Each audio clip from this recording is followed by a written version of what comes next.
Alors, pour être tout à fait complet, c'est pas tout à fait exact. Il existe des solutions avec des causes successifs qui génèrent des solutions de nouveau éternelles. Il est difficile maintenant de tous les revoir et de les disséquer en détail. Il y en a trop. Ce sont des centaines de milliards d'événements, donc il faut faire des tris. Il y a toujours un vainqueur et un vaincu. Mais par le fait de dessiner ces territoires indestructibles, le vaincu reste vivant. La compréhension de la nature par les équations mathématiques qui nous permettent de faire des prédictions, c'est une démarche qui est une démarche, qui est une quête en soi, qui est une démarche qui ne finira jamais. On a un problème d'éternité. Donc pour éviter ce problème d'éternité qui ferait que le jeu s'arrête sans vainqueur, on introduit la règle suivante, c'est que si une des couleurs, en reprenant l'adversaire, c'est-à-dire ici blanc, en reprenant... Je me souviens je lisais Science et Vie quand j'étais jeune, et je me souviens qu'il y avait une revue des différents jeux, et dans cette revue, ça m'a marqué parce que dans cette revue, il précisait, il ordonnait les jeux en fonction de deux critères, la simplicité ou la complexité des règles, et la facilité ou la difficulté de la stratégie. Les jeux se mettaient avec des différents niveaux. Et le jeu de Go n'était pas dans la liste des jeux mentionnés à l'époque, mais je me souviens qu'à l'époque ça m'avait marqué, parce que j'avais vraiment clairement réalisé que tous les jeux que j'aimais étaient des jeux dont les règles étaient simples et dont la stratégie gagnante à mettre en place était difficile. Donc ça, c'est vraiment quelque chose qui correspondait à peut-être à mon cerveau, c'est quelque chose que j'aimais. Et je pense d'ailleurs que c'est peut-être pour ça aussi que j'aime la physique, mais je fais un rapprochement peut-être un petit peu osé, mais c'est finalement d'expliquer la nature avec des règles simples.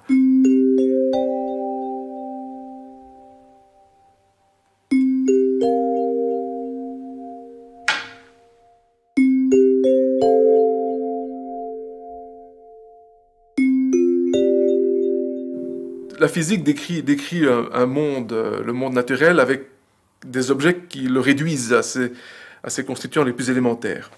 Et cette réduction, au niveau de la pierre, cette réduction permet, au niveau des particules, j'ai envie de dire, cette réduction permet d'établir des lois très précises et très élégantes, très belles, et finalement très simples. Donc la nature semble se comporter avec des lois physiques qui sont décrites à l'aide d'équations mathématiques, qui sont finalement très simples, relativement simples. Un peu comme le jeu de Go. On a l'impression que c'est très complexe, un peu comme la nature qui est très complexe, mais en fait les règles de base sont ultra simples. Finalement, c'est cette dualité que l'on a dans le jeu de Go entre des influences très abstraites et qu'on ne peut pas quantifier avec un algorithme, en tout cas même les ordinateurs ne parviennent pas à le faire encore au jour d'aujourd'hui, et en même temps des problèmes très combinatoires, très mathématiques, localisés.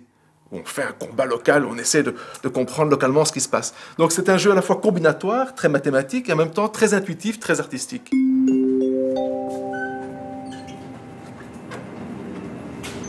Alors ce qui me fascine dans cette recherche, c'est sa beauté d'abord, la beauté et sa pureté, la beauté du monde microscopique que je trouve est fascinante. C'est le plaisir d'être sans cesse en terre inconnue, d'aller découvrir des nouvelles particules, par exemple, d'aller découvrir des nouvelles interactions, d'aller découvrir ce monde de l'infiniment petit. Et puis ce qui m'émerveille vraiment, c'est le lien que cette étude de l'infiniment petit a avec l'étude de l'infiniment grand. C'est une passion, un émerveillement de tous les jours. Alors même si dans la vie de tous les jours, il n'y a pas que des émerveillements, mais d'avoir accès à ce monde, de pouvoir le palper à travers les expériences, de pouvoir l'appréhender et le comprendre à travers les équations mathématiques qui le décrivent, apporte un sentiment de bien-être profond et de satisfaction. Maintenant, c'est vrai que cette compréhension de la nature est une quête noble, mais une quête sans fin, je crois. Bien sûr, il y a énormément de satisfaction quand on a des réponses, mais il y a énormément de questions qui se posent sans cesse. Il y a parfois de la frustration, une frustration qui est de passer son temps finalement à comprendre ce que les autres ont fait. Et ce temps qui est passé à comprendre, ce n'est pas un temps que l'on peut passer à créer. On passe beaucoup de temps à comprendre ce que les autres font, en tout cas en ce qui me concerne. Et donc, c'est à la fois satisfaisant parce qu'on a, après cela, une meilleure compréhension, mais on n'a pas encore apporté de la créativité. Nous sommes dans cette situation où les équations qui permettent de comprendre ces interactions fondamentales, d'un point de vue mathématique, nous disent plus, doivent nous dire plus. Alors la grande difficulté, c'est d'essayer de voir ce qu'elles nous disent. Le problème, c'est qu'il y a des milliards d'endroits à regarder. Et comment décider? Donc, et ça, c'est pas un problème nouveau, mais il a ceci de nouveau que tout ce qui est standard a été observé. Et donc maintenant, on est vraiment à la merci soit d'idées originales qui convainquent les expérimentateurs d'aller passer 2 ans de leur vie avec une équipe de recherche pour aller extraire l'information à un endroit particulier, ou bien peut-être faut-il changer cette méthodologie.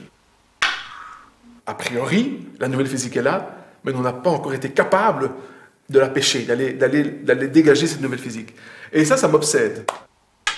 On oriente le microscope, le détecteur à cet endroit, on extrait les données, on fait les analyses, 2 ans de travail se sont passés, on ne voit rien, on dit qu'on n'a rien vu et on publie qu'on n'a rien vu.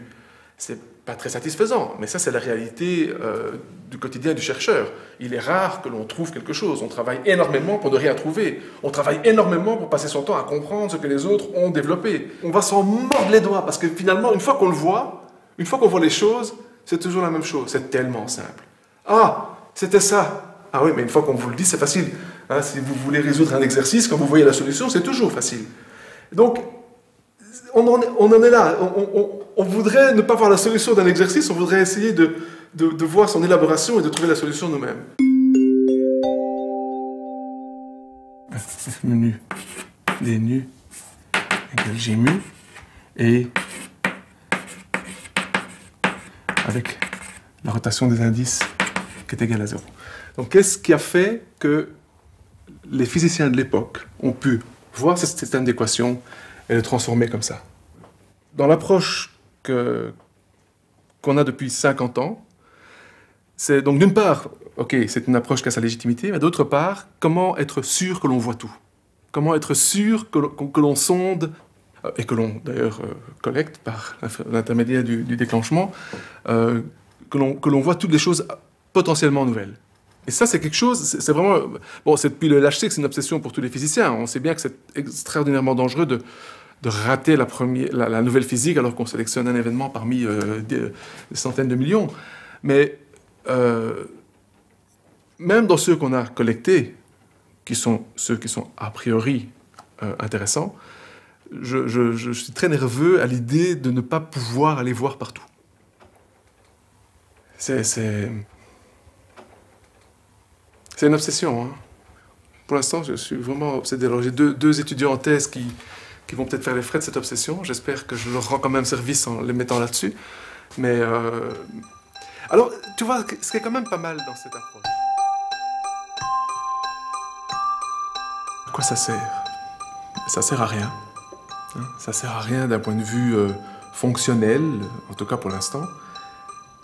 Ça sert à comprendre de quoi le monde est fait. Ça sert à comprendre le monde qui nous entoure.